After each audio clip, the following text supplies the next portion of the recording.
Hello, health champions. Today, I want to help you understand the biggest lie about blood sugar.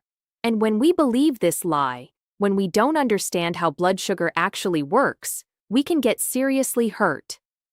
The lie we've all been told. So, when we're told that energy comes from blood sugar, what does that actually mean? Is it all energy?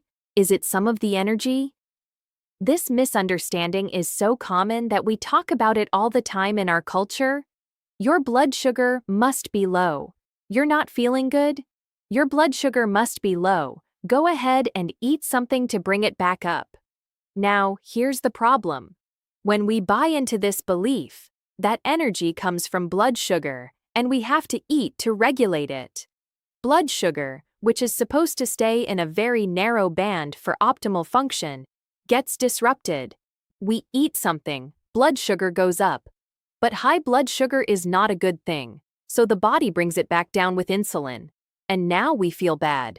Low energy. Brain fog. We don't feel well. So we're told, eat something. Blood sugar goes back up. We feel good again. Insulin brings it back down. We feel bad again. We end up on a roller coaster. And if we think we need to keep topping off that blood sugar just to function, we stay on that roller coaster forever. What the body is actually looking for. Instead, what the body is looking for is stability. When we eat real food, whole food with some fat and some protein, not a bunch of sugar, not a bunch of processed food, blood sugar is not supposed to go up very much at all. It might rise a few points, but it doesn't leave that narrow, healthy band. And afterward, it doesn't crash. So we don't get the mood swings. We don't get the ups and downs. The body maintains stable blood sugar, which means level energy and level mood. Blood sugar is not your only fuel. Now, blood sugar is important, but blood sugar is not the only source of energy, not even for the brain. We're often told that the brain can only run on glucose. That's not true. When we're really low on glucose, when there isn't much available, the body switches. It has a backup system called ketones. And as much as 75% of the brain's energy can come from ketones. The key to understanding all of this is that it's about stability. When we eat real food and we don't eat all the time, the body knows exactly how to regulate itself. When we eat to top off blood sugar, when we think that a lack of food is why we feel the way we do, we create these blood sugar roller coasters. The numbers, what's normal versus what's optimal. So if we look at what we're told is normal, the traditional view says fasting blood sugar should be between 70 and 100. If you're pre-diabetic, it's 101 to 125. And above 125 is called type 2 diabetes. So far, that's not all that great. But then they say, 30 minutes after a meal, it's normal for blood sugar to hit 170 to 200. No, that is not normal. That's what we've been trained to think is normal, because of how we've been eating. And it gets worse. They say 2 to 3 hours after a meal, it's okay, it's normal, for blood sugar to still be 120 to 140, still elevated, hours later. And that's considered fine. Here's what optimal actually looks like. Fasting blood sugar, 80 to 90.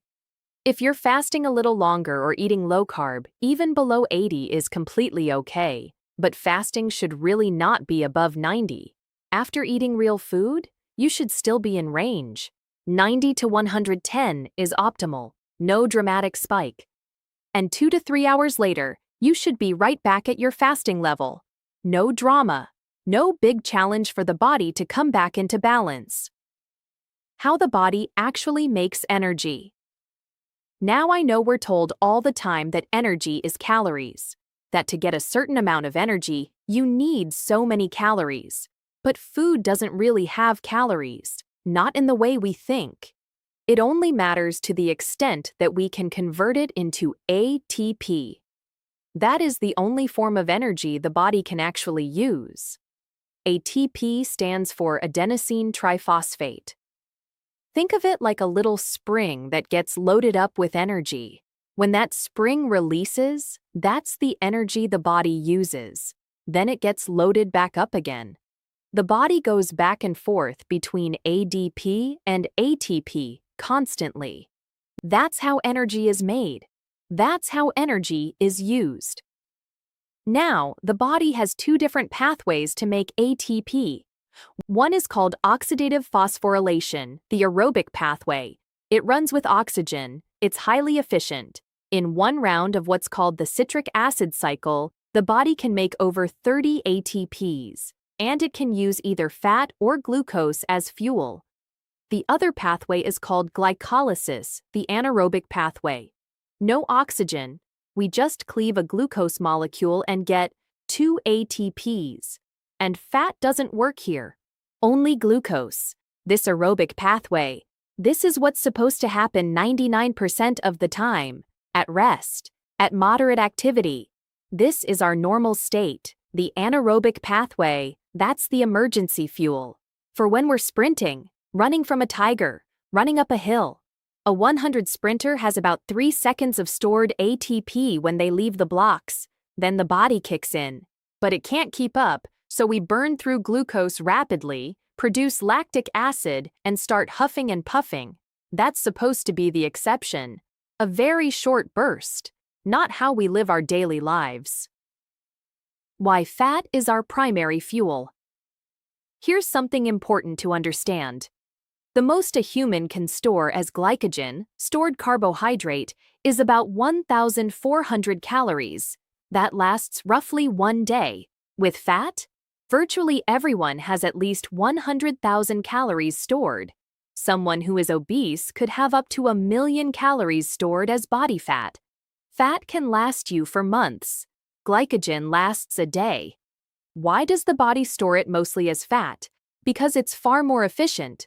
Carbohydrates have 4 calories per gram. Fat has 9. But that's not even a fair comparison, because glycogen acts like a sponge. It pulls water to it. Every gram of glycogen holds about 3 to 4 grams of water. So in reality, we're only getting about 1 calorie per gram of stored glycogen. Fat, on the other hand, gives us about 8 calories per gram of body tissue. So let's put this in real terms. An average person at 150 pounds with 25% body fat has about 135,000 calories stored as fat. That's 37 pounds of fat. If you tried to store that same energy as glycogen, accounting for all the water it holds, you would need to carry an additional 300 pounds of glycogen in your body. Obviously, that's impossible. The body stores energy as fat because it's the only practical way to do it. Fat is 8 times more effective as a storage form. And here's what follows from that. If over 99% of our stored energy is fat, then fat is also our preferred fuel. It would make no sense to store 99% of your energy as fat and then prefer to run on carbohydrates. That's totally backwards. And yet, that's what we've been told. About carbohydrates. Does that mean carbs are evil? Well, different types of carbs. Excess sugar, processed carbs, and starchy carbs are not so great. Sugar is by far the worst. Starchy carbs, not necessary, and not something you should eat in large amounts, though some people tolerate them better than others. But then there are non-starchy vegetables, broccoli, cauliflower, asparagus, leafy greens, and fiber, which we can't even digest, but which matters for other reasons. Slight pause.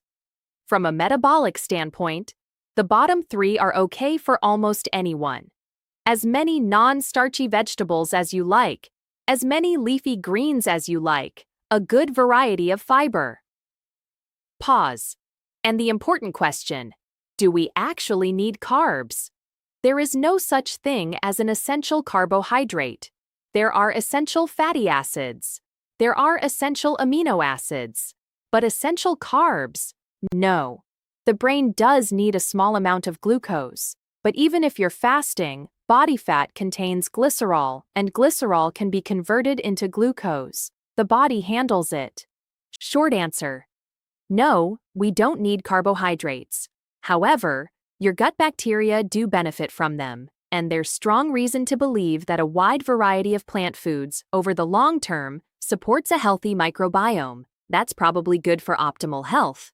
The real consequences: when we eat high-carb, sugary, processed foods frequently, and we're riding that blood sugar roller coaster, we're not just tired. We're on a track toward insulin resistance, type 2 diabetes, cardiovascular disease, stroke, and chronic low-grade inflammation that contributes to all of these age, as well as dementia. And here's the cruel part: the low end of that roller coaster creates intense cravings for sugar and starch, the fastest things that bring blood sugar back up. So we eat them. Blood sugar swings again. Energy swings again. More cravings. We train our body to depend on carbs to function. And once we're in that cycle, it perpetuates itself. What to measure? Because we're all different, and because we live in a complex world with junk food, additives, antibiotics, pollution, and imbalances, if we truly want to know where we stand, we need to measure. Slight pause. For metabolic health, the main things are glucose, triglycerides, HbA1c, and insulin. The first two show up on most blood panels. HbA1c is hit or miss.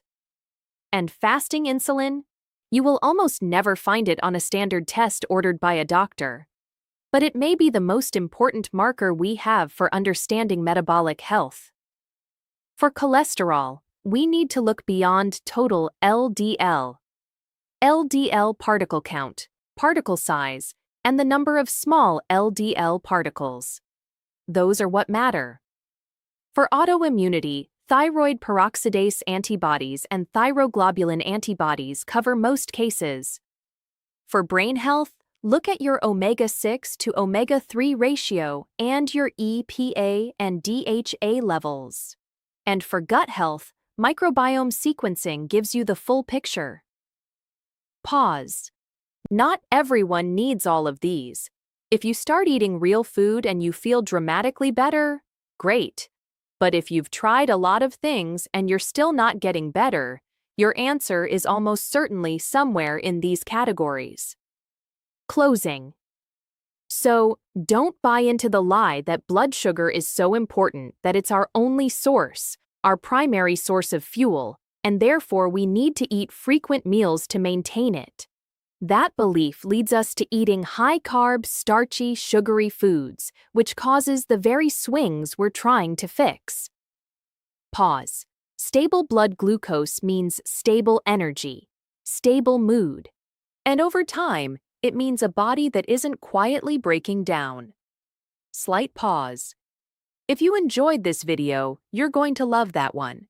If you truly want to master health by understanding how the body really works, make sure you subscribe, hit that bell, and turn on all notifications so you never miss a life-saving video.